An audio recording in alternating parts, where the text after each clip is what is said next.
مسابقات پرستینه و پاورلیفتینگ باشگاه‌های استان گیلان، جام قهرمانان استان، یادواره شهید حاج قاسم سلیمانی شهیدالقدس با حضور 75 پاورلیفتینگ کار و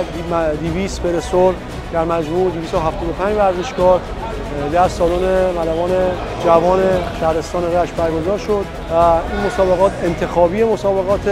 مستر یونیورس 2024 که امیدواریم بتونیم یک تیم کامل و خوب و راهی مسابقات کنیم.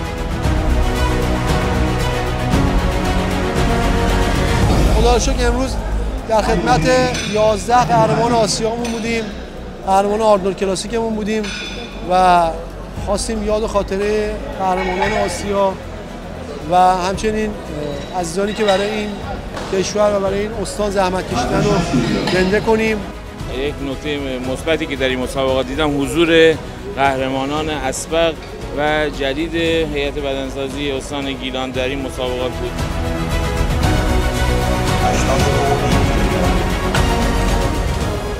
جا داره من تسلیت بگم خدمت مردم شریف ایران، شهادت مظلومانه عزیزانمون در استان کرمان و من به نمایندگی از تمام ورزشکاران، داوران و قهرمانان این استان این جنایت رو محکوم میکنم و ما در این روز این مسابقات رو برگزار کردیم که تمام دنیا اعلام کنیم که